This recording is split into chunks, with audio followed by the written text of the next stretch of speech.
Bienvenue pour cette séquence des paroles de la vie éternelle avec Marc Joseph. Aujourd'hui, nous sommes le 17 septembre, 17 septembre 2024. Je suis donc revenu te rappeler que ce jour du 17 septembre est pour toi un jour de grâce. Parce que le Seigneur Jésus-Christ est dans ta vie. Je ne cesserai jamais de répéter cette parole de Jésus qui dit « Je suis avec toi tous les jours jusqu'à la fin du monde ». Donc, il nous convient de réaliser maintenant que Jésus-Christ est avec toi, non seulement maintenant, mais autant que tu vis sur cette terre.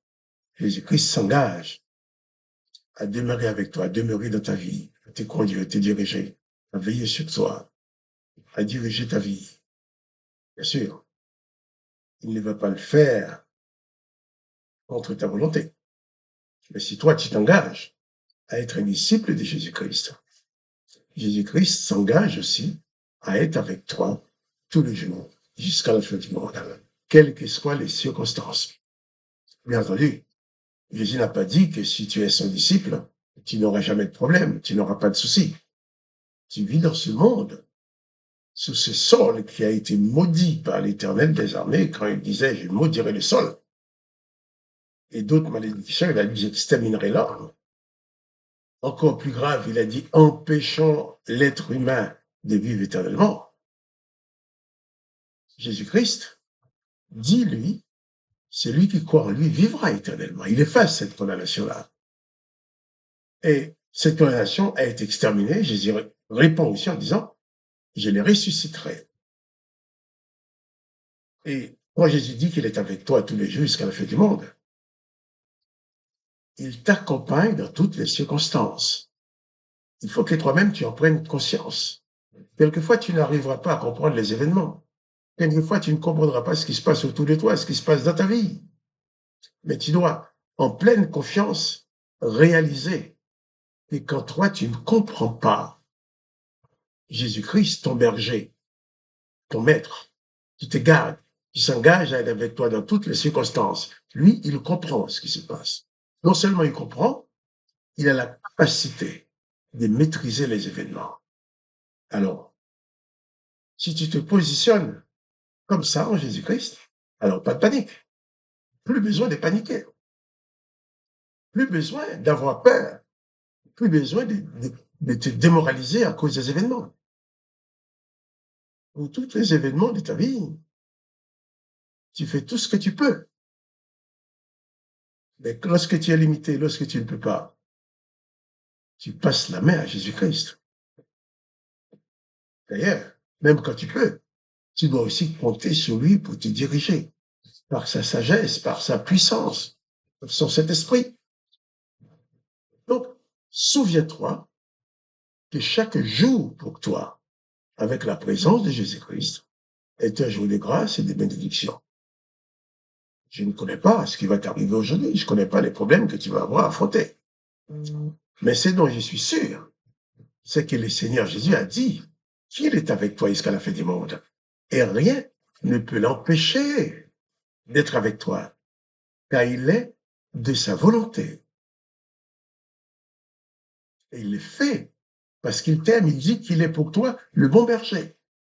Donc dis-toi aujourd'hui, tu as Jésus-Christ en tant que bon berger qui veille sur toi.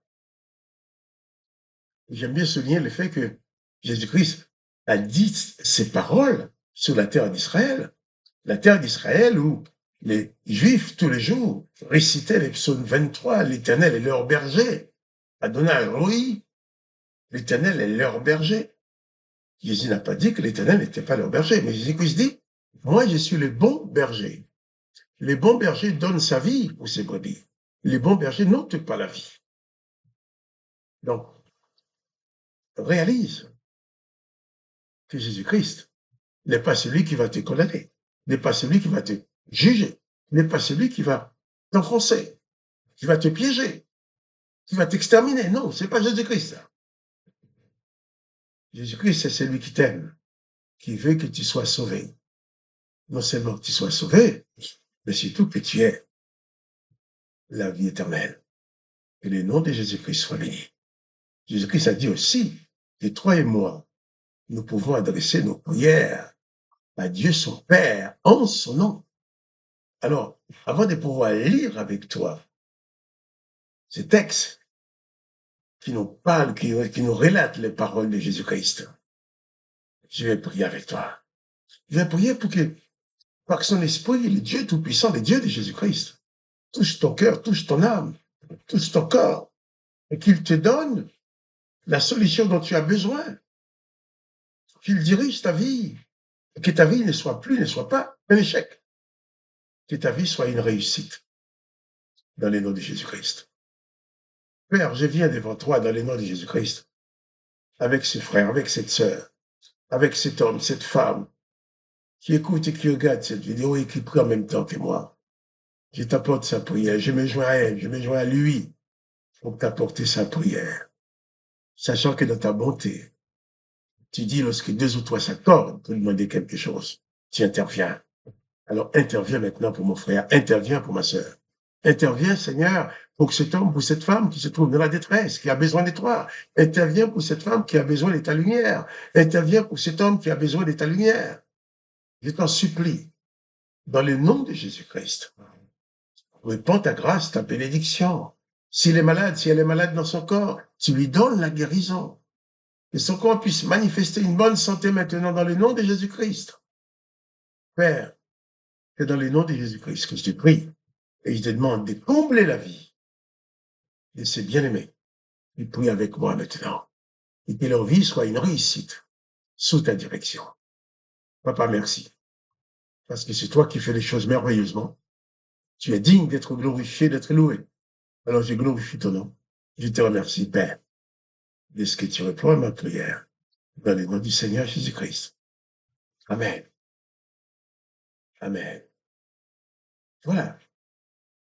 Nous allons continuer la lecture de l'évangile de Jean, chapitre 15. Nous avons lu hier, versets 10 et 11, si vous gardez mes commandements, vous demeurez dans mon amour, de même que j'ai gardé les commandements de mon Père, et je demeure dans son amour. Je vous ai dit ces choses, dit Jésus, afin que ma joie soit en vous et que votre joie soit parfaite. Jésus-Christ donne des informations pour que sa joie soit en nous.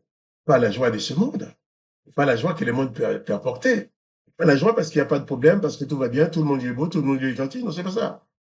La joie parce que tu détiens dans ta vie la présence du Seigneur Jésus-Christ qui est capable de tout faire pour toi dans toutes les circonstances. Il dit que ta joie soit parfaite. Parfaite pourquoi?